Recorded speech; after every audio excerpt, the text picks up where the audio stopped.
యెషయా గ్రంథము 65వ అధ్యాయము 1-2 వచనాలు చదువుతున్నాం. యెషయా గ్రంథము 65వ అధ్యాయము 1-2 వచనాలు.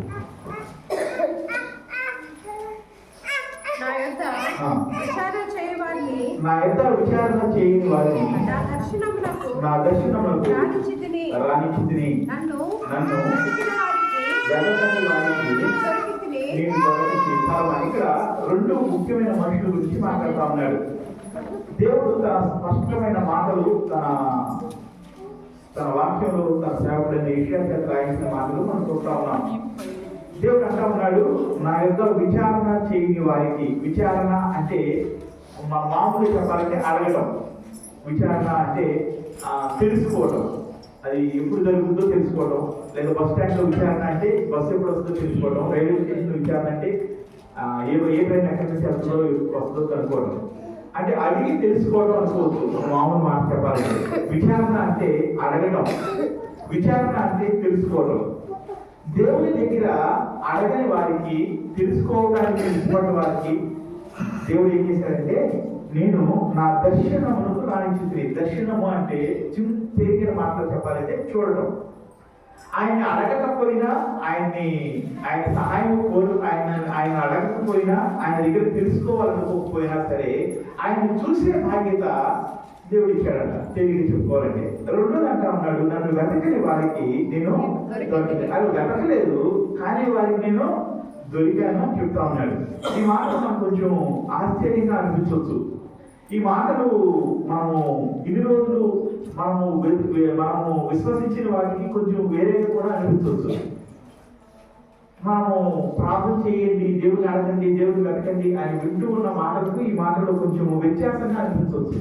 కానీ ఈ రెండు వచనాలు దేవుడు మనుషులను ఎంతగా ప్రేమిస్తున్నాడో తెలియజేస్తాయి. దేవుడు మనుషుల పక్షంగా ఎలాంటి ప్రేమను కలిగి ఉన్నాడో తెలియజేస్తాయి. దేవుడు మనుషులకు ఎంత అందుబాటులో ఉండాలని ఆశపడుతున్నాడో తెలియజేస్తాయి. దేవుడు మనుషుల పక్షంగా ఎంత కృపను కలిగించడానికి, ధైర్యం చూపించడానికి సిద్ధంగా ఉన్నాడో తెలియజేస్తా ఉంటాయి. ఈ రెండు లైన్స్ ని మన భాషలో చెప్పుకోవాలంటే, ఆయన్ని వెతకని వారికి, ఆయన్ని అడగని వారికి, ఆయన దగ్గర తెలుసుకోవాలనుకున్న వారికి కూడా దేవుడు ఆయన్ని చూడటానికి, ఆయన సన్నిధిలో నిలబడటానికి, ఆయన దొరకటానికి తను తాను ప్రత్యక్షపరుచుకున్నాడు, తను తాను బయలుపరుచుకున్నాడు. దొరకడం అంటే ఏంటంటే ఎవరైనా పడేసుకుంటే దొరుకుతుంది. కానీ ఇక్కడ దేవుడు ఎవరు తీసుకొచ్చి దేవుడు అక్కడ పడేస్తే మనకు దొరకలేదు. కానీ తను తాను వచ్చి మన జీవితాల్లోనికి, తను తాను వచ్చి మన ఎదురుగా నిలబడడానికి ప్రయత్నం చేస్తా ఉన్నాడు.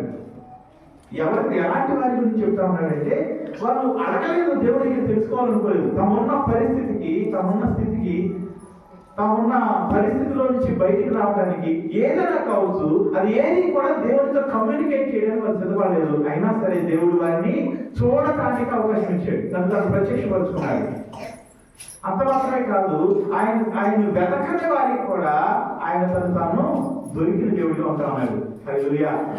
దేవుడి ప్రేమ నిజానికి మనం అనుకుంటాము, మేము దేవుడితో సమీపంగా ఉంటున్నాము, మాకు దేవుడికి ఇష్టంగా ఉన్నాము, దేవుడి కోసం ఏదో వదిలేసాము, దేవుడి సన్నిధిలో ఉంటా ఉన్నాము అని అనుకుంటా ఉన్నాము. కానీ మనం కూడా ఒక విధంగా ఎలాంటి పరిస్థితుల్లోకి వస్తామేమో అనుకుంటానండి. చాలాసార్లు వస్తాము కానీ ఆయన అడగము, చాలాసార్లు వస్తాము కానీ ఆయన్ని వెతకము. దేవా, మా జీవితంలో ఇలాంటి పరిస్థితుల్లో నీ సన్నిధిని మేము చూడలేకపోతున్నాం అయ్యా, కారణం ఏంటి? అయ్యా, మా జీవితంలో ఇలాంటి పరిస్థితులు రావడానికి కారణం ఏంటి? దేవా, ఇలాంటి పరిస్థితుల్లో మేము దిగజారిపోవడానికి కారణం ఏంటి? ఈ ప్రశ్నలు మన జీవితాల్లో లేదా మన హృదయాల్లో లేకపోతే మనము కూడా ఇలాంటి పరిస్థితుల్లోకి వస్తాం. ఇది మామూలుగా చదివితే ఏమనిపిస్తుందంటే, ఆయన నమ్ముకున్న వారికి, ఆయన వెతకని వారికి, ఆయనతో సంబంధం లేని వారికి దేవుడు దొరుకుతాడు అని అనిపిస్తుంది మామూలుగా చదివితే. కానీ ఈ మాటలు ఆయన తన ప్రజలుగా పిలువబడుతున్న ఇశ్రాయేలుతో మాట్లాడుతూ ఉన్నాడు. ఈ రోజు తన ప్రజలుగా పిలువబడుతున్న మనతో మాట్లాడుతూ ఉన్నాడు. మనము దేవుడిని నమ్ముకున్న వారిగా కనపడతా ఉన్నాము, దేవుని పేరు పెట్టుకున్న వారిగా కనపడతా ఉన్నాము, దేవుని యందు విశ్వాసం ఉంచిన వారిగా పిలువబడతా ఉన్నాము.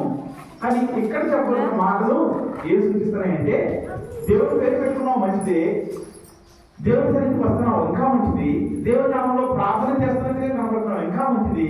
కానీ నన్ను అడిగి తెలుసుకుంటున్నావా? నన్ను వెతుకుతున్నావా? అడుగుతా ఉన్నాడు. చాలాసార్లు దేవుణ్ణి మనము వెతకని వారిగా ఉంటాము, ఆయన సన్నిధిలో తెలుసుకోని వారిగా ఉంటాము. ఆ దావీదు ఏం చేస్తా ఉన్నాడంటే దేవుడిని అడిగి ఒక విషయాన్ని ఎక్కువగా తెలుసుకోవడానికి ప్రయత్నం చేసేవాడు. ఈ రోజుల్లో అనేక మంది దేవుణ్ణి అడిగే విషయాలు రకరకాల విషయాలు ఉంటా ఉన్నాయి. దేవుణ్ణి అడిగి తెలుసుకోవటం అనేది ఒకటైతే దేవుని అడగడం అనేది ఉంది. దేవుని అడగడం అంటే దేవా నాకు అది కావాలి, ఇది కావాలి, ఇంకోటి కావాలి, ఇవన్నీ దేవుని అడుగుతాం. మంచిదే అడగటం, ఎందుకంటే ఆయన మాత్రమే యోగాలను నమ్మి అడుగుతున్నాం, మంచిదే. కానీ ఆయన సన్నిధిలో వెతుకుతా ఉన్నావా? ఆయన సన్నిధిలో తెలుసుకుంటా ఉన్నావా? దేవా, దావీదు ఏం వెతికేవాడు తెలుసా? దావీదు దేవుని ప్రశ్నపత్రం వెతుకుతా ఉండేవాడు.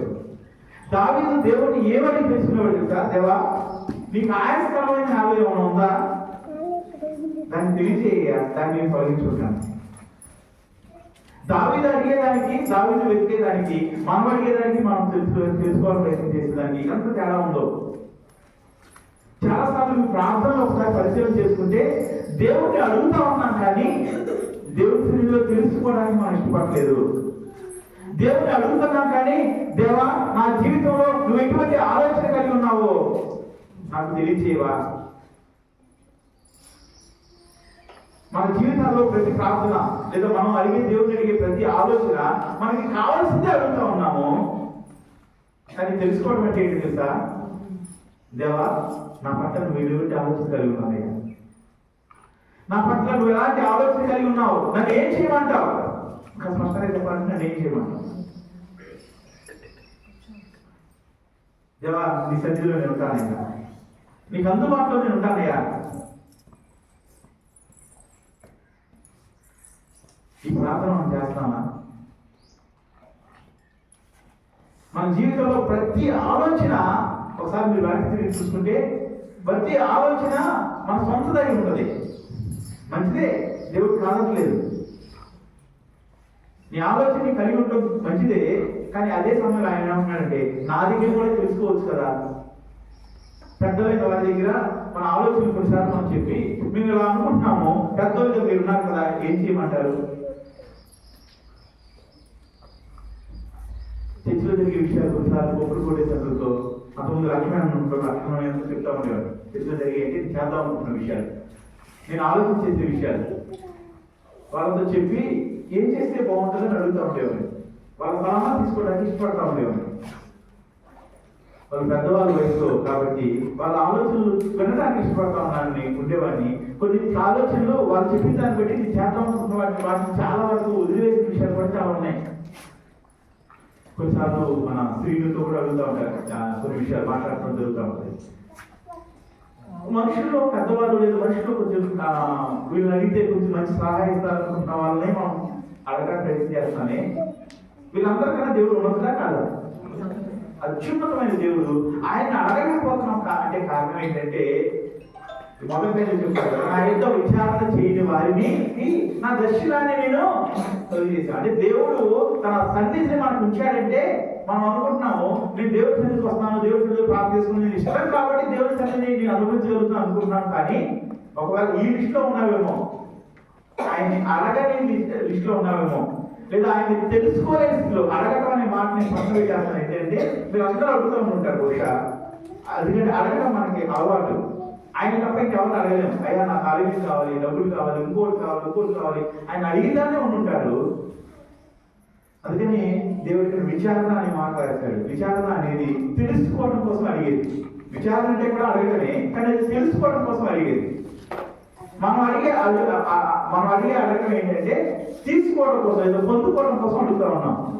విచారణ చేస్తున్నామా? చాలాసార్లు మనుషులైన వారు ముఖ్యమైన నిర్ణయాలు తీసుకోవాల్సి వచ్చినప్పుడు దేవుడు లేని మనుషుల దగ్గరికి వెళ్ళి విచారణ చేస్తా ఉన్నారు. దేవుడు లేని మనుషుల దగ్గర సలహా తీసుకుంటా ఉన్నారు. దేవుడు లేని మనుషుల యొక్క సలహా ఖచ్చితంగా మనం ఇబ్బందులు నెట్టుద్ది. దేవుడు లేని మనుషుల యొక్క సలహాలు మనల్ని నష్టపోయేలాగా చేస్తాయి, అవి దాక్కునేలాగా చేస్తాయి. వాక్యం ఇచ్చిన వాళ్ళ ఈరోజు 4 ముఖ్యమైన విషయాలు మీతో పంచుకోవాలని ఆశపడతాం మన సమయాన్ని బట్టి.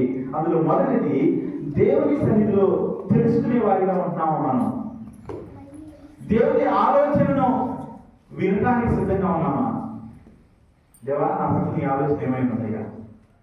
నేను ఇలాంటి పరిస్థితిలో ఉన్నాను, నువ్వేం చేయమంటావు? ఇక్కడ దాకా అయిపోయింది, అది అయిపోయింది. చాలాసార్లు నేను ఇదే మాట చెప్తా ఉంటాను, దేవుడు నిన్న విషయాలు, మొన్న విషయాలు, అంతకుముందు విషయాలు తోడే దేవుడు కాదు.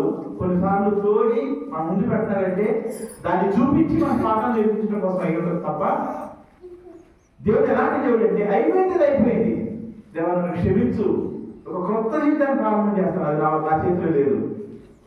ఒక నూతన పరిస్థితిలో నేను ఎదుగుతాను, అది నా సాధ్యం కాదు, నా సహాయం చేసి అంటే చేసే దేవుడు. దేవుడు తన ప్రేమ చేత తన దర్శనాన్ని, తన ప్రజెంట్, తన సన్నిధిని, తన ప్రత్యక్షతను అనుభవించడానికి మనకు అవకాశం ఇస్తాడు. ఒకవేళ ఆయన అడిగి తెలుసుకుంటే, ఆయన చిత్త ప్రకారం అడుగులు వేస్తే ఇంకే ఎంత గొప్పగా ఉండదు మన పరిస్థితి. అడిగి తెలుసుకోవడం అంటే ఏంటంటే సార్, చాలాసార్లు మన బస్సులో వెళ్తా ఉన్నప్పుడు నేను చాలా మంది చూశాను, కండక్టర్ కొంతమంది తిడతా ఉంటాడు. తిడతా ఉంటే ఏమంటాడు సార్, తెలియనప్పుడు అడగాలి కదా అంటాడు. అంటే అడగకుండా ఎక్కడికి వెళ్తారు, బస్ ఎక్కేస్తారు వాళ్ళు. ఎక్కేసిన తర్వాత ఆ ఊరు వెళ్తుంది, టికెట్ అడిగేటానికి వీళ్ళు అలాగే నువ్వు వెళ్తుంది, అప్పుడు జోగంగా ఆగి దిగమంటా ఉంటారు. మీరు ఇప్పుడు చూసారు మా లాంటి వాళ్ళని. కండక్టర్ తిడతా ఉంటాడు. వాళ్ళు ఎక్కడో బస్ ఆగితే అక్కడి నుంచి దిగి మళ్ళీ వెనక్కి బస్ స్టాండ్కి నడిచో, రిక్షాలోనో ఏదో ఒకటి వెళ్ళాలి. ఈ డిస్టర్బెన్స్ చేస్తున్న కారణం ఏంటంటే వాళ్ళకి తెలియదు, కనీసం అడగడానికి కూడా ఇష్టపడదు. ఈరోజు మన జీవితాల్లో అనేక సార్లు ఇదే జరుగుతూ ఉంది. మనకు తెలియదు, దేవుడిని అడగడానికి కూడా మనము ఇష్టపడలేదు. దేవుడి సన్నిధిలోకి వస్తున్నాము కానీ, దేవా నా జీవితంలో నన్ను ఏం చేయమంటావు, ఎటువైపు అడుగులు వేయమంటావు అని తెలుసుకోవడానికి మనుషులుగా మనం ఇష్టపడలేదు. ఎప్పుడైతే నువ్వు తెలుసుకోవడానికి ఇష్టపడలేదు, దేవుడి సన్నిధికి వచ్చినా దేవుడి సన్నిధిలో ప్రార్థన చేసుకుని, దేవా నా పట్ల నీ చిత్తమే ఉన్నది, నన్ను ఏం చేయమంటావు అని అడగని స్థితిలో ఉన్న వారికి, దేవా నా జీవితంలో ఎటు అడుగులు వేయమంటావు అని అడగిన వారికి కూడా ఆయన దర్శనాన్ని అనుగ్రహిస్తా ఉన్నాడు, ఆయన ప్రేమను చూపిస్తా ఉన్నాడు. చాలా ఎక్కువ సార్లు ఏమవుతుందో తెలుసా, చాలా ఎక్కువ సార్లు ఏమవుతుందో తెలుసా, ఆయన మాటలు వినలేని వారు కానీ, ఆయన మాటలు లేని వారు కానీ అనేక మంది కలుస్తూ ఉంటారు, దూరం అయిపోతూ ఉంటారు. ఈ రెండు రకాల వ్యక్తుల కోసం ఆయనతో తెలుసుకొని వారి కొరకు, అలాగే ఆయన వెతకని వారి గురించి దేవుడు అంటా ఉన్నాడు, ఇదిగో నేనున్నాను, ఇదిగో నేనున్నాను అని నా పేరు పెట్టబడిన జన్మతో చెబుతున్నాను. ఆయన్ని అడగకపోయినా సరే, ఆయన్ని వెతకపోయినా సరే, దేవుడు వారికి సమీపంగా వచ్చి ఇదిగో నేనున్నానయ్యా అని మాట్లాడుతున్న దేవుడు నా దేవుడు. ఒకరు మనం పట్టించుకోకపోతే మనం వాళ్ళ ఇంట్లో అడుగు కూడా పెట్టడానికి ఇష్టపడము. చాలాసార్లు కొంతమందితో మాట్లాడి వాళ్ళు మాట్లాడని సమయంలో, మనం ఎన్నిసార్లు పలకరించిన సమయాల్లో మాట్లాడటానికి అడుగు వెనకాలేసే సందర్భాల్లో దేవుడు అనుకున్న మనకైతే కొంచెం ఇబ్బంది అనిపిస్తుంది. కానీ మామూలు వ్యక్తులు ఎవరైనా సరే, ఎంత మంచి వాళ్ళైనా సరే, అవతల వాళ్ళు మాట్లాడినప్పుడు వాళ్ళ దగ్గరికి వెళ్ళడానికి ఇష్టపడడానికి సాధ్యం కాదు. కానీ దేవుడు అత్యున్నతమైన దేవుడు, ఆయన ఏం చేస్తాడు తెలుసా, ఆయన్ని అడగని వారిని, ఆయన తెలుసుకొని వారికి, ఆయన వెతకని వారికి, ఆయన ఎవరో నాకు అక్కర్లేదన్నట్టు ఉన్న వారి దగ్గరికి కూడా వచ్చి ఏమన్నాడంటే వాళ్ళతో, ఇదిగో నేను ఉన్నాను, నేను ఉన్నాను అని పెట్టి మనం పిలిచే దేవుడు ఆయన. ఇక్కడ ఒక విషయాన్ని స్పష్టంగా అర్థం చేసుకోవాలి. ఆయన పట్టించుకోకపోయినా, ఆయన మాట్లాడకపోయినా దేవుడు వస్తున్నాడే అనుకోవడం కాదు. ఆయన నేనున్నానని చెప్తుంది ఎందుకో తెలుసా, నేనున్నాను నా వైపు, నేనున్నాను నన్ను అడగండి, నేనున్నాను నన్ను వెతకండి, నేనున్నాను నన్ను మీ దేవుడిగా కలిగి ఉండండి. చాలాసార్లు మనుషులుగా మనము ఆయన లేని, ఆయన ప్రేమను చూపించిన కొలది ఆయన దూరమైపోయే పరిస్థితిలో ఉంటాం. ఎంత భయంకరమైన పరిస్థితిలో మనం ఎదురైపోతామంటే, దేవుడు మనల్ని ఎక్కడో ఉన్న మనలను ఎక్కడ దాకా తీసుకెళ్ళిన తర్వాత, మనల్ని దీవించిన తర్వాత, దేవుడు లేడు అన్నట్టుగా మనుషులు జీవిస్తారు. దేవుడు అక్కర్లేదన్నట్టు జీవిస్తారు. దేవుడు ఎవరో తెలియదన్నట్టు జీవిస్తారు. ఏ మెట్లెక్కితే ఎక్కి వచ్చామో ఆ మెట్లని నాశనం చేయడానికి ప్రయత్నం చేస్తారు. చాలా మంది జీవితాలు చూశాను, మన సంఘంలోను, అనేక సంఘాలను, క్రైస్తవ ప్రపంచంలో బయట చూసిన సమయాల్లో అనేక మంది చూశాను. ఎవరి వ్యక్తులంటే దేవుని చేత దీవించబడిన వారు, నశించిపోకుండా మరణం నుంచి లేవనెత్తబడిన వారు, భయంకరమైన పేదరికం నుంచి, వేసుకోవడానికి బట్టలు లేని స్థితి నుంచి, తినడానికి తిండి లేని స్థితి నుంచి, కనీసం సైకిల్ కూడా కొనుక్కోవడానికి లేక నడిచి వెళ్ళిన స్థితి నుంచి అత్యున్నతమైన స్థితికి తీసుకెళ్ళబడ్డారు. కొంతమంది అలాంటి వాళ్ళతో నేను కలిసి మాట్లాడడం జరిగింది. ఇక్కడ దాకా వచ్చావంటే అది దేవుడి కృప కదా. అవును, దేవుడి కృపే. ఒకప్పుడు నాకు సైకిల్ కూడా లేదు, నడిచి లేవని. సైకిల్ కొనుక్కున్న తర్వాత, ఎవరు దయచేసి సైకిల్ ఇచ్చిన తర్వాత అది పంచర్ పడితే పంచర్ వేయించుకుంటారు, డబ్బులు లేక సైకిల్ పట్టి నడిచి రోజులు. అలాంటి నేను కొన్ని లక్షల రూపాయల కార్లో ఈరోజు తిరుగుతా ఉన్నాను. మంచిదే, కానీ ఏం చేశారు దేవుడి కొరకు? ఏం చేశారు దేవుడి కొరకు అంటే వాళ్ళు చాలాసార్లు మాట చెప్పడానికి అర్హత లేని వారిగా ఉంటారు. మాట రాదు వాళ్ళ నోటి నుంచి. ఏం చేశారు దేవుడి కోసం అంటే ఏమి చేయాలి? కొంతమంది చెప్తారు డబ్బులు ఇచ్చాను, డబ్బులతో కొనగలవా దేవుడిని? కొంతమంది సంఘాలు మార్చేస్తారు. ఎక్కడైతే వాళ్ళ పరిస్థితి తెలుసు, ఎక్కడైతే వాళ్ళ స్థితి తెలుసు, ఎలా నడిస్తే వాళ్ళు అక్కడ దాకా వచ్చారో అక్కడ దాకా వచ్చి సంఘాలు మార్చేస్తారు. నిజంగా తెలియని విషయాలు. ఒక కుటుంబంతో మాట్లాడాను, కొన్ని సంవత్సరాలు మాట్లాడాను. మీరు దేవుడు ఉన్న పరిస్థితులు ఇచ్చాడు కదా, వారానికి కనీసం 2 రోజులు, శనివారం ఆదివారం దేవుడి పని చేయడానికి సిద్ధపడండి. ఒక 2 రోజులు దేవుడి సన్నిధిలో గడపడానికి సిద్ధపడండి. దేవుడి సన్నిధిలో ఏదో ఒక చిన్న పని పెట్టుకుని చేయడం ప్రయత్నం చేయండి. వాళ్ళు సిద్ధపడలేదు, వాళ్ళు ఇష్టపడలేదు. దేవుని చేత దీవించబడినప్పుడు దేవునితో సహవాసం కలిగి ఉండాలి. వాళ్ళ సహవాసం ఎప్పుడైనా గమనించండి. మనకు కొంచెం డబ్బులు రాగానే మన సహవాసం అన్ని జనాంగంతో అవుతాయి. పెద్ద పెద్దలతో స్నేహితులు అవుతారు, సంఘంలో పేరు వస్తాయి, సమాజంలో పేరు వస్తాయి, అనేక మంది మన దగ్గర అవుతారు. అప్పుడు దాకా కష్టం వస్తే మాస్టర్ గారు చెప్తున్నాం మనం, అప్పుడు కష్టం వస్తే బయట వాళ్ళు చెప్పుకోవడం మొదలు పెడతాం. అప్పుడు కష్టం వస్తే ఫోన్ చేసి బయట వాళ్ళకి సలహాలు అడగడం మొదలు పెడతాం. అవసరమైతే వాళ్ళ ఇంటికి గురించి సలహాలు అడగడం మొదలు పెడతాం. దేవుడి యొక్క సేవకు సలహాలు మంచిగా, అన్ని జనానికి సలహాలు మంచిగా, చాలా వెలుగు వస్తుంది. మీరు అనుకుంటున్నాను. ఒక నిజంగా జరిగిన ఉదాహరణ చెప్తాను. ఒక భార్యతో భర్తకి గొడవ వచ్చింది, చాలా భయంకరమైన గొడవ వచ్చింది. విడిపోయేదా వెళ్ళిపోయారు. నిజమే, ఆ భార్యతో తప్పదు. ఆ భార్యతో కలిసి కాపురం చేయడం కష్టమైన పరిస్థితులు ఉన్నాయి. 2 కుటుంబాలు జరిగింది. 2 భార్యలు మంచివారు కాదు, 2 భార్యలు ఇబ్బందికరమైన వారు, 2 భార్యలు అవమానకరమైన వారు. ఒక అతను ఏం చేశారు తెలుసా? తన సేవకుడి దగ్గరికి వచ్చి తన సేవకుడి దగ్గర కన్నీళ్ళు పెట్టుకున్నాడు. నా పరిస్థితి అయిపోయింది, నా భార్య నాకు అవమానం తీసుకొస్తుంది, నాకు మనసు లేదు, నాకు చనిపోవడం తప్ప దిక్కులేదు. ఆ సేవకుడు ప్రార్థన చేశారు. ఆ సేవకులు ఇతరుల ప్రార్థన నడిపించారు. నీ జీవితాన్ని సెట్ చేసుకో, దేవుడిని ఇంకా సహవాసం కలిగి ఉండదు, దేవుడి సన్నిధిలో ప్రార్థన చేయి. ప్రార్థన దాటి నీ జీవితంలో రాగలిగేది లేదు. దేవుడిని దాటి, నీ ప్రార్థన దాటి నీ జీవితంలో ప్రభావం చూపించగలిగేది ఏది లేదు. ఏం జరిగింది తెలుసా? ఆమె మారింది.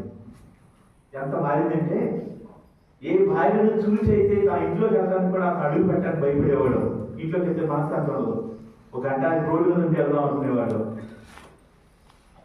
ఇంటికి వెళ్ళడానికి నిమిషం కూడా ఆలస్యం చేయడానికి ఇష్టపడబడి మారిపోయాడు. ఎందుకంటే తన భార్య తన కుటుంబాన్ని నరకంగా చేసిన కుటుంబాన్ని ఆ భార్య ఎలా మార్చింది తెలుసా? పరలోకాలు మార్చింది. అదొక చిన్న పరలోక రాజ్యంగా మార్చబడింది. కారణం ఏంటి తెలుసా? ఆ వ్యక్తి దేవుడి సేవకుడి దగ్గరికి వెళ్ళి ఆ పరిస్థితి చెప్పుకున్నాడు. ఆ వ్యక్తి దేవుడి సేవకుడి దగ్గరికి వెళ్ళి తన గురించి ప్రార్థన చేయమని అడిగాడు. దాచడానికి ప్రయత్నం చేయాలి. ఇంకో అతను ఏం చేశాడు తెలుసా? తెలిసిన దేవుడు లేని వ్యక్తికి సలహా కోసం అడిగాడు. నా పరిస్థితి ఎలా ఉంది, నా పరిస్థితి ఇద్దరు ఒకే మాట చెప్పారు. నా జీవితము నరకంలాగా మారిపోయింది, నాకు బ్రతకడానికి నాకు చస్తే బెటర్ అనిపించింది. అతను ఏం చెప్పాడు తెలుసా? నీ భార్య లేదా నేను గోపించాను, నీ భార్యని విడాకులు చేయి. విడాకు కూడా కుదరదు, చాలా పడుతుంది. విడాకు వారితో అలా పెళ్లి చేసుకో, తర్వాత చూసుకుందాం.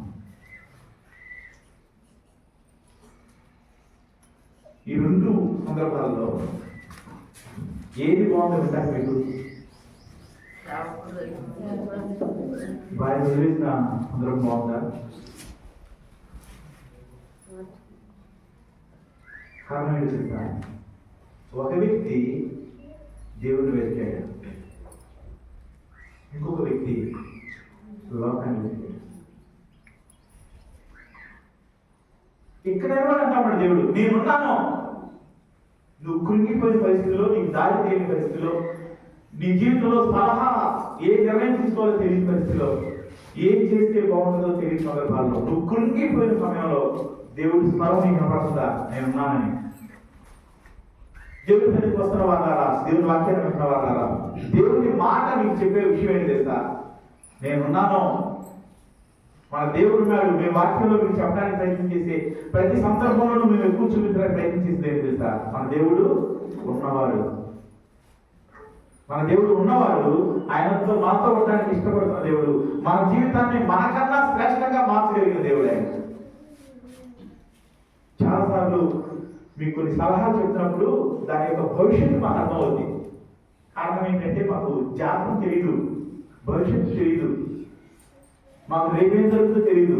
ఒక నెల తర్వాత, ఒక సంవత్సరం తర్వాత నేను చూసి చెప్పగలను అనుకునేది ఏమీ మాకు లేదు. కానీ దేవుని వాక్యాన్ని చూసినప్పుడు, దేవుని వాక్యం చేత అనేక దగ్గరికి వెళ్తా ఉన్నప్పుడు ఏది జరుగుద్దో, ఇది ఇలా తీయకపోతే తర్వాత ఏమవుద్దో అనేక సార్లు వాక్యంలో మనుషుల జీవితాలను చూసిన వాళ్ళని చెప్తా ఉన్నాను కదా. వారికి 2 రోజులు దేవుడి సన్నిధిలో పనిచేయండి. దేవుడి పని చేయండి. దేవుడి పని ఒక విస్తారమైంది. పని అంటే మీరు నీళ్లు కొట్టడం, ఇల్లు తొడటం, పట్టాలేయడం అనుకుంటా ఉంటారు. ఇది మాత్రమే కాదు, ఇది కూడా పని. ఇది మాత్రం కాదు.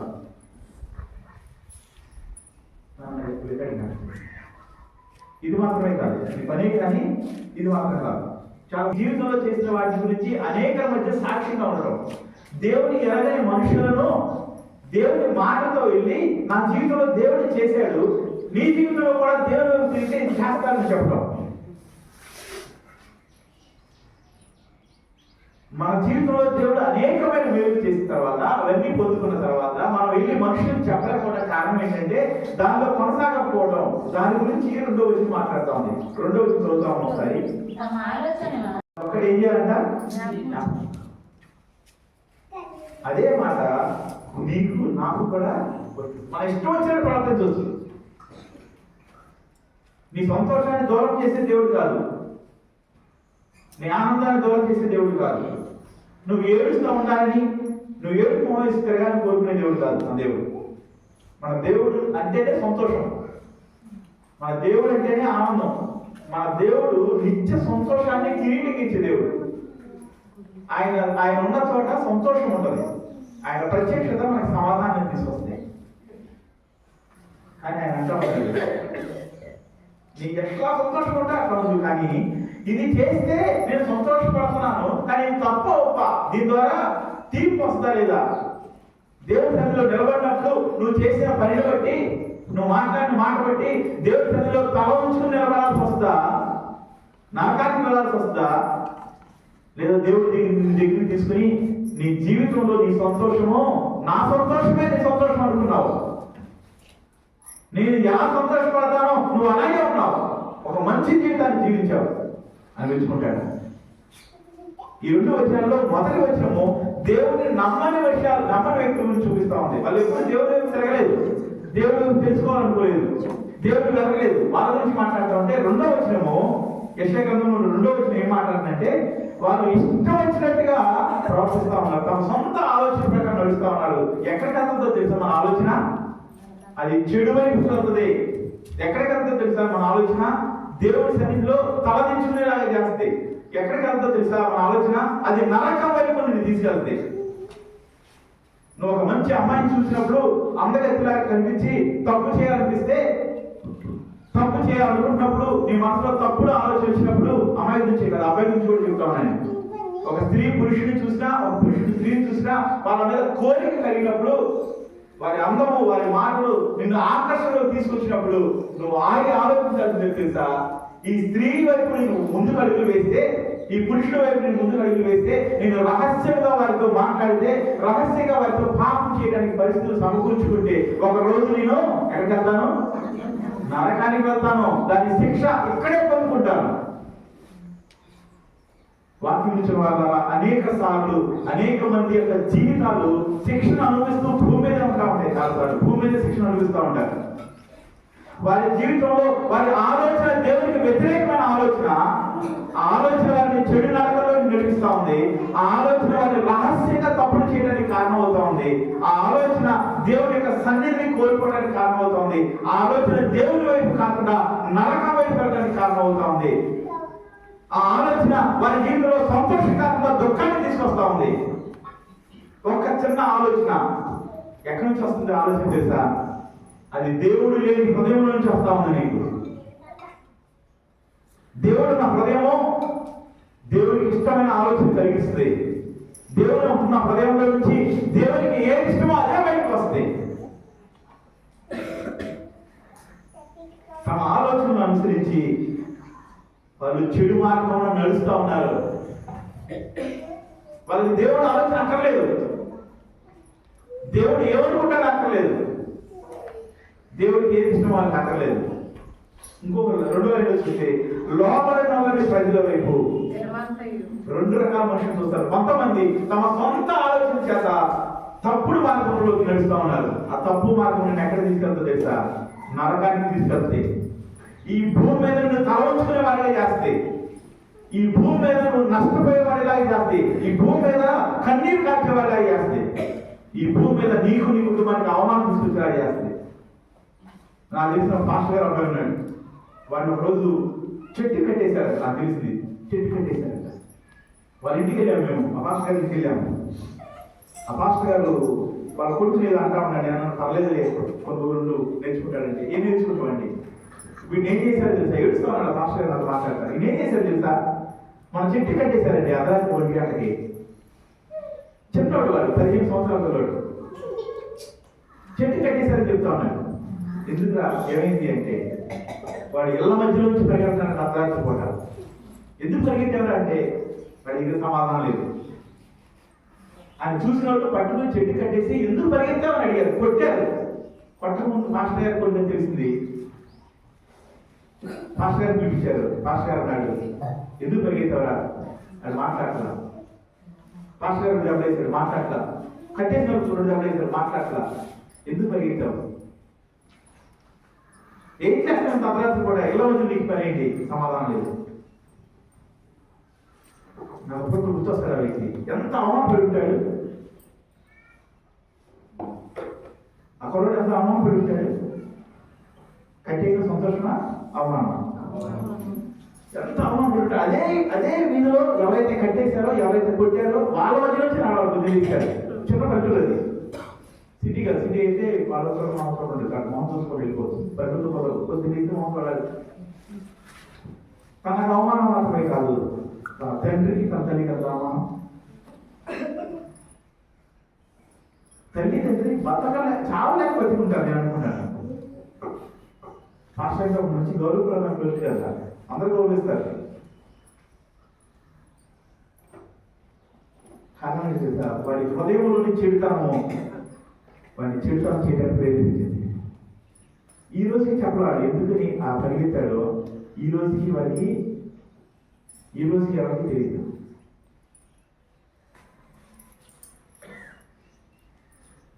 నీ హృదయ ఆలోచన నిన్ను చెడుతనం వైపు నడిపిస్తే, నీ హృదయం ఏది కోరుకుంటే చేస్తే అది నువ్వు చెడుతనంలో తీసుకెళ్తే, అది దేవుని మనుషులు లేని మనుషులా కాదు. దేవుడి దగ్గరికి వచ్చిన తర్వాత కూడా దేవుని ఆలోచన కాకుండా నీ హృదయం ఆలోచన ప్రకారం నడవడానికి ఇష్టపడితే, నీ హృదయ ఆలోచన ప్రకారం చేసుకుంటూ ముందుకెళ్తే అది నిన్ను చెడు వైపు తీసుకెళ్తుంది. లోబడిన వాళ్ళని ప్రజలని మాట్లాడుతూ ఉన్నాడు. లోబడిన వాళ్ళ ప్రజలు అంటే వీళ్ళు ఎన్నిసార్లు చెప్పినా సరే సరి చేసుకోవడానికి ఇష్టపడిన వాళ్ళు. అయ్యా నువ్వు వెళ్ళే మార్గము ఒక నరకానికి తీసుకెళ్తే, నువ్వు వెళ్ళే మార్గము అవమానానికి తీసుకెళ్తే, నువ్వు వెళ్ళే మార్గము ఏది దేవుని చేయడానికి కోల్పోయేలా చేస్తే. ఈ మాటలు చెప్పినప్పుడు లోబడకపోతే వారిని లోబడిన వాళ్ళని ప్రజలు పిలుస్తూ ఉన్నాడు. ఎందుకు చెప్తారు తెలుసా? దేవుడు ఎందుకు చెప్తాడు తెలుసా మనకి? లేదా దేవుని యొక్క వాక్యం చెప్తున్న మేము కూడా ఇలా చెయ్యి, ఇలా చేయొద్దు, ఇలా చేస్తే బాగుంటుంది ఎందుకు చెప్తారు తెలుసా? ఇప్పుడు ఆలోచించారా? మీరు ఏమనుకుంటారంటే చాలాసార్లు ఇది వాళ్ళకి తెలిస్తే వాళ్ళు వద్దంటారు కాబట్టి మన ఇష్టం వచ్చినట్టు చేసేద్దాం అనుకుంటారు కొన్నిసార్లు. మీరు ఏమనుకుంటారంటే కొన్నిసార్లు వాళ్ళకి ఏముంది, వాళ్ళకి జరిగిపోతుంది కాబట్టి మనకు వాళ్ళు జరగకుండా చేస్తారు. అమ్మ నువ్వు తీసుకునే ఈ నిర్ణయము, నువ్వు వేసే ఈ అడుగు, నువ్వు చేసే ఈ పని నీ నష్టాన్ని తీసుకొస్తామా చెప్తామా లేదా? మీకు చేస్తారు. ఏదున్నా మనస్ఫూర్తిగా మాట్లాడటానికి ఇష్టపడండి. మీ హృదయంలో ఆలోచన చేసి దాని ప్రకారం అడుగులు వేయండి కాదు. ఏది దేవునికి ఇష్టమో దాన్ని చేయడానికి ప్రయత్నం చేయండి. ఆ మాటలు చెప్పినప్పుడు ఎప్పుడైతే మనకు అవసరమో, ఎప్పుడైతే ఇబ్బంది ఉందో, ఎప్పుడైతే సమస్య ఉందో అప్పుడు విన్నట్టుగా ఉంటామో. కానీ ఎప్పుడైతే అది దాటుతామో అది వినము. లోపల పడడం అంటే ఏంటి తెలుసా? లోపల పడడం అంటే చెప్పిన మాట వినకపోవడం కాదని ఎదిరించడం. ఆ ఫుడ్ లోపట్లేదంటే అర్థం ఏంటంటే ఇలా చేయరా అని చెప్తే చేయకుండా అవసరమైన పట్టణానికి బయటకు వచ్చాడు. అది లోపలిపోవడం అంటే ఏది చెప్తున్నామో దానికి పూర్తి వ్యతిరేకంగా చేయడం అనేది లోపలిపోవడం. చెప్తే వాళ్ళు చేయలేరు కాబట్టి చెప్పనంత దూరం వెళ్ళిపోతారు. మనము ఇలా చెప్తే వాళ్ళు వద్దంటారు కాబట్టి చెప్పకుండానే ముందుకు వెళ్ళిపోదాం. ఈ సలహా చాలాసార్లు అపవాదం చెప్తా ఉంటాయి. ఆదాము ఒక్క నిమిషం ఆగి, అయ్యా నువ్వు తినవద్దంటున్నావు, ఈ అపవాది తినమంటున్నాడు, ఏం చేయమంటావు అని అడిగుంటే వాళ్ళ పండు తినేవాళ్ళు అంటారా? ఒక్కసారి దేవుడి సన్నిధిలోకి వచ్చి దేవుడు ఇక్కడ అడిగుంటే, విచారణ చేసుకుంటే వాళ్ళ జీవితంలో నష్టపోయి ఉంటారా? దేవుడి సన్నిధిని కోల్పోయి ఉంటారా? వాళ్ళు ఇష్టం వచ్చినట్టు చేశారు. దానివల్ల ఏమైందో తెలుసా వాళ్ళ జీవితంలో? అప్పుడు ఏమైంది? ఇష్టం వచ్చినట్టు చేయడం వల్ల ఏం జరిగింది? అంటే అన్ని ప్రశ్నలు సమాధానం ఇష్టం వచ్చినట్టు చేశారు, ఉద్దాన చేశారు. ఏం జరిగింది వాళ్ళకి? చాలా చోట్ల నేను వాక్యం బైబిల్ క్లాస్ చెప్పడానికి వెళ్ళినప్పుడు ప్రశ్న అడిగాను, ఏం జరిగింది? ఏం జరిగింది? ఏం జరిగిందంటే చాలా మంది సమాధానాలు చెప్పారు. కానీ ఈరోజు మీరు చెప్పిన సమాధానాల్లో వాళ్ళు 5 సమాధానం చెప్పారు. మీరు చెప్పిన సమాధానంలో ఒక సమాధానం చాలా ముఖ్యమైనది. ఆ సమాధానం చాలా వ్యాలిడ్ ఆన్సర్. అదేంటి తెలుసా? వాళ్ళు దేవుడి సన్నిధిలో నుంచి తోలివేయబడ్డారు, దేవుడి సన్నిధిని కోల్పోయారు. దేవుడికి ఏది ఇష్టం లేదో, ఏది వద్దన్నాడో అది నువ్వు చేసినప్పుడు నువ్వేం కోల్పోతావు తెలుసా? దేవుడి సన్నిధిని కోల్పోతావు. దేవుడికి ఏ సంబంధం లేదు. చర్చి రావచ్చు, భాషలకి రావచ్చు, ఆయన 50 ఇవ్వచ్చు, 1,00,000 రూపాయలు అవ్వచ్చు, ప్రార్థన చేయించుకోవచ్చు. మీరు ఆయన భాషలు లేదు, నువ్వు ఆయన మస్కా కొట్టే ప్రయత్నం చేయొచ్చు. కానీ దేవుడి సన్నిధి నీకు తోడుగా ఉండదు. దేవుడి సన్నిధి తోడుగా లేనప్పుడు నీ జీవితంలోనికి నరక సంబంధమైన విషయాలు ఎంటర్ అవుతూ ఉంటాయి. దుఃఖం వస్తుంది, కన్నీరు వస్తుంది, అవమానం వస్తుంది, దాచుకునే పరిస్థితి ఉంటుంది. నీ విషయం బయటకు చెప్పుకుంటే సిగ్గుపడే పరిస్థితులు వస్తాయి. అవేమి చెప్పకుండా కవర్ చేసుకోవడం మొదలు పెడతావు. ఎందుకు తెలుసా? అయ్యా నా పరిస్థితి మాస్టర్ గారు చెప్తే మాస్టర్ గారు ఏమంటాడు? అలా చేయొద్దని చెప్పాను కదమ్మా అంటాడేమో అని ఎంత కష్టం వచ్చినా సరే ఓర్చుకోవడానికి ప్రయత్నం చేస్తాము. లేకపోతే డైరెక్ట్ వచ్చి ఇక్కడ చెప్పడానికి ప్రయత్నం చేస్తాం. ఎంత గ్యాప్ వచ్చేస్తుంది చూడండి. దేవుడి దగ్గర నుంచి మనకి ఇష్టమైన ఆలోచన చేస్తూ ఒక్కసారి అడుగు బయటకు పెడితే మన ఇష్టం వచ్చిన ఆలోచన వైపు వెళ్ళిపోతూ ఉంటే, వద్దు అన్న పని చేస్తూ ఉంటే, దేవుని వాక్యానికి వ్యతిరేకంగా జీవించడం మొదలు పెడితే ఫస్ట్ సేవకులతో దూరం అవుతాము, తర్వాత దేవునితో కూడా దూరం అవుతాము. అంతకుముందు జలుబు వచ్చినా సరే సేవకు దగ్గర నుంచి ప్రార్థన చేసుకున్న వాళ్ళు ఈ రోజుల్లో చచ్చిపోవడానికి దగ్గరికి వెళ్ళిపోయి చిన్న చిన్న సమస్యలకు వచ్చి అమ్మో గందరగోళం అయిపోయినా సరే పోతారట. ఎందుకని అంటే అమ్మ వద్దన్నాగా ఇలా చేసేది ఇలా అయింది అంటారేమో అని ఎంత ఇబ్బంది అయినా సరే ఫోన్ రాట్లా.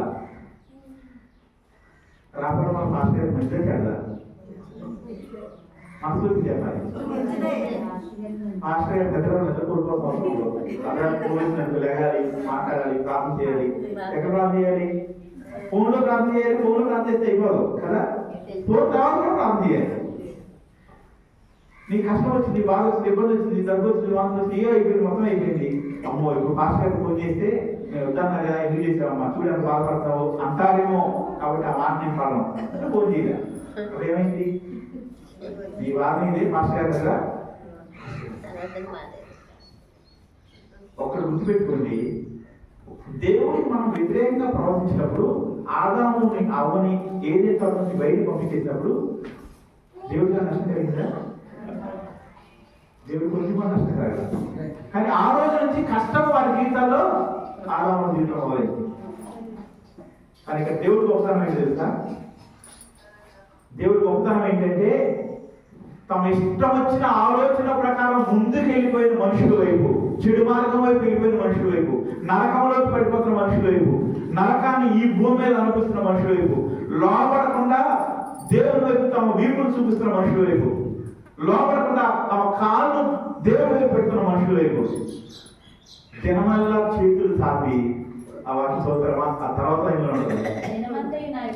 దినమంతయు నా చేతులు చాపి నేను చాపుచున్నాను. హల్లెలూయా. దేవుడి ప్రేమ. మన తెలివితేటలు ఎలా ఉంటే దేవుడి ప్రేమ ఎలా ఉంది తెలుసా?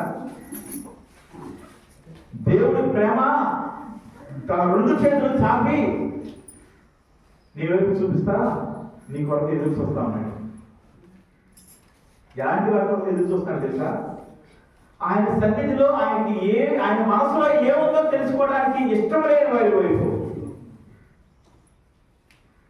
ఆయన వెతకని వారి వైపు, ఆయన ఆలోచనకు కాక తమ ఆలోచన ప్రకారం నడుచుకుంటే చెడు మార్గంలోకి దిగజారిపోయిన వారి వైపు,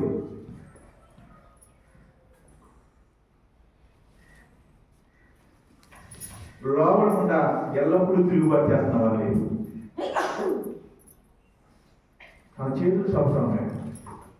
మనం ఉపయోగపడతాం. వాళ్ళకి దేవుడితో ఉపయోగమా? మన వల్ల దేవుడి డబ్బులు ఉపయోగపడదు. నాకు మన ఉంటే నష్టమే, మన వల్ల దేవుడికి అవమానమే. నీ జీవితంలో మేలు జరిగిందంటే ఆ మేలు వచ్చి నువ్వు నిలబడకపోవడం వల్ల నిలబడవు. నీ జీవితంలో మేలు జరిగినప్పుడు నీకు క్రైస్తవుడు అని పేరు వస్తుంది, లేదా మన సంఘానికి చెందిన వ్యక్తి అని పేరు వస్తుంది. ఆ తర్వాత ఖచ్చితంగా దేవుడికి వ్యతిరేకంగా నువ్వు చేస్తావు. దానివల్ల దేవుడికి సంఘానికి కూడా అవమానమే. మన వల్ల దేవుడికి అవమానమే, మన వల్ల దేవుడికి తలదించుకునే పరిస్థితి, మన వల్ల దేవుడికి ఏం ఉపయోగం లేదు. అయినా సరే తన చేతులు దినమంతా కాచి మనతో ఎదురు చూస్తాను. చేతులు చాలా కష్టమా తెలియక? చాలా కష్టం, చాలా కష్టం. దేవుడు కూడా చేతులు పెట్టాయా అని ఆలోచన కావచ్చు, కానీ ఎదురు చూడటం కష్టం.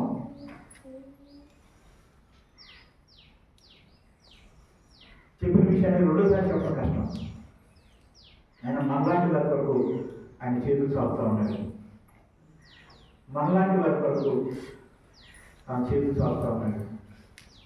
చరిత్ర చాల్చిన చేతుల్ని మనుషులే చేసేటప్పుడు తన చేతులు చాపేటప్పుడు ఈ చెయ్యి తీసుకెళ్ళి ఒక సిలువు కొట్టారు, ఈ చెయ్యి తీసుకెళ్ళి ఇంకో సిలువు పేరు కొట్టారు.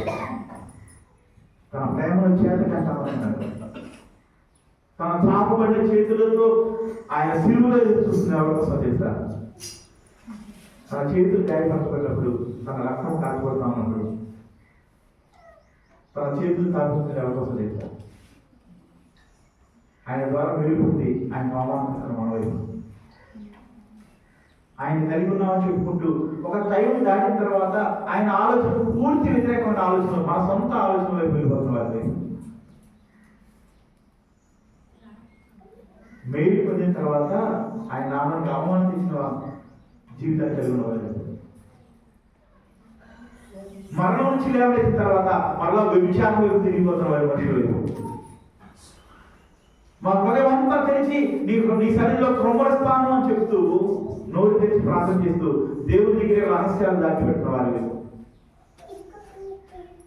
నేను చెప్పిన వాళ్ళు నువ్వు ఉన్నావో లేదో ప్రయత్నం చేసుకుందాం, లోపల ఉన్నామో లేదో ప్రయత్నం చేసుకుందాం.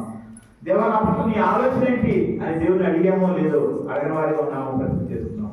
చిన్న ప్రార్థన చేసుకుందాం.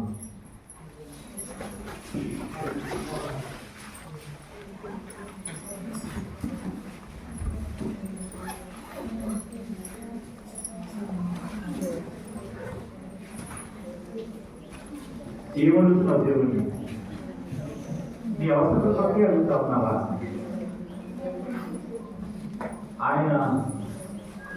ఆయన ఆయాస్కరమైంది నీలో ఉందో లేదో తెలుసుకోవాలని అడుగుతున్నావా? అవసరం కోసం అడగటం మంచిదే, ఆయన మాత్రమే మనకు ఇవ్వగలిగిన దేవుడు. అదే సమయంలో దేవా నీకు ఆయాసకరమైంది నా జీవితంలో ఉందా? ఇదిగో వాక్యంలో చెప్తున్నా వ్యభిచారిని నేనేనా? వాక్యంలో చెప్తున్నా ఆ తిరుగుబాటుదాన్ని నేనేనా? వాక్యంలో చెప్పబడుతున్నా ఆ సొంత ఆలోచన ప్రకారం నడుస్తుంది నేనేనా అని అడగడానికి, విచారణ చేయడానికి ఇష్టపడతావా ఈ రాత్రి మధ్యాహ్న సమయంలో?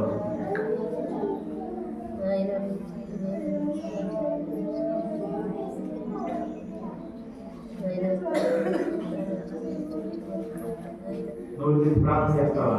దేవా నా జీవితం అంతా నాకు ఇష్టమైతే చేసుకుంటా వెళ్ళిపోతానయ్యా. నా జీవితం అంతా నేను లోబడటం అనేది నాకు తెలియదయ్యా. నా జీవితంలో నేను వెతికిన పరిస్థితి లేదు, అయినా సరే నాకు వేడి చేసావయ్యా. నీ యొక్క విచారణ చేయకపోయినా నిన్ను చూసేదని, నీ ప్రత్యక్షత అనుభవించేదని, నువ్వు ఉన్న కుటుంబం ఎలా ఉందో అంతగా నన్ను జీవించావయ్యా. అయినప్పటికీ నేనున్నానని ఈ రోజు నువ్వు పిలుస్తున్నా. నీ వైపు తిరగిన వారిగా, నీ బాధలు పెట్టుకునే వారిగా, నీ సన్నిధి నాకు కావాలి అని అడిగిన వారిగా, ఇంకా నేను తిరిగిపోతానే, ఇంకా నేను దూరంగానే ఉంటానన్నా. ఎంతలో ప్రేమిస్తా ఉన్నావో నీ ప్రేమ బట్టి, నీ వైపు తిరగలేని నా స్థితిని బట్టి నన్ను క్షమించుకో. అడగాలని మాకుంటే నువ్వు అడిగితే బహుశా ఆయన తన సాధ్యం చేసుకుని నచ్చుకోవాలని సిద్ధంగా ఉన్నాడు. నీ సొంత ఆలోచన చేత, నీ సొంత ఆలోచన చేత చెడు మార్గాల్లో దిగదారిపోయేవా? నేను ఏం చెడు చేస్తున్నా అనుకుంటావు? నువ్వేం చెడు చేస్తున్నావు, ఎలాంటి తప్పుడు దారిలో ఉన్నావో నీ చుట్టుపక్కల ఉన్న వాళ్ళందరికీ తెలుసు నీ గురించి. ఎవరికి తెలియదు అనుకుంటా ఉన్నావు. అది నీ కుటుంబానికి అవమానం తీసుకొస్తుంది, నీకు అవమానం తీసుకొస్తుంది. అవమానం నుంచి బయటకు వస్తావా? లోపడతావా? ఈ రోజుకైనా సరే లోపడానికి జ్ఞానం ఉంటే, అయ్యా నా జీవితంలో ఈ రోజు నుంచి నీ మాట కొరకు నేను ఎదురు చూస్తానయ్యా, నీ సన్నిధిలో పెడతానని ఆలోచించే అటు వారిని మాత్రమే ప్రత్యేక ప్రార్థన చేయడం జరుగుతుంది. ఎవరైతే దేవా ఈ రోజు నుంచి నీ మాట ప్రకారం జీవిస్తానయ్యా, నేను పూర్తిగా నీకు లోపడతానయ్యా. నా సొంత ఆలోచన కాదు, నా సొంత ఆలోచన వల్ల నేను దూరం వ్యక్తులు నమ్ముతాయ్యా. నాకు కావాలని వాళ్ళు అలాంటి వాళ్ళు మాత్రమే లేదని ప్రార్థిస్తున్నాం. ప్రతి పిల్ల మధ్యం కలిగిందేవా సర్వశక్తిమంతుడా, సర్వోన్నతుడా, దినవల్ల మా కొరకు చేతులు చాటి మా కొరకు ఎదురు చూస్తున్నా దేవా. నీ ప్రేమ బట్టి ఉన్నాను, నీ కృపను బట్టి ఉన్నాను, నీ చేస్తున్న ప్రతి వేలు బట్టి ఉన్నాను. ఇప్పుడు నేను నీ వైపు తిరగాలని నిర్ణయాన్ని కలిగిన వారిగా, నీకు లోబడే వారిగా, నేను కలిగి ఉన్న వారిగా, నేను నామాన్ని జ్ఞాపరిచే వారిగా ఉన్నవారిని సంఘంలో వెళ్ళాలని పిల్లలతో వాటి ప్రకారం జీవించేదాన్ని ద్వారా దయచేసి త్వరలో నేతి నామంలో అడిగి పెట్టుకున్నాం. మన దేశంలో కూడా పాట పాడుతుంది కాన్ఫరెన్స్.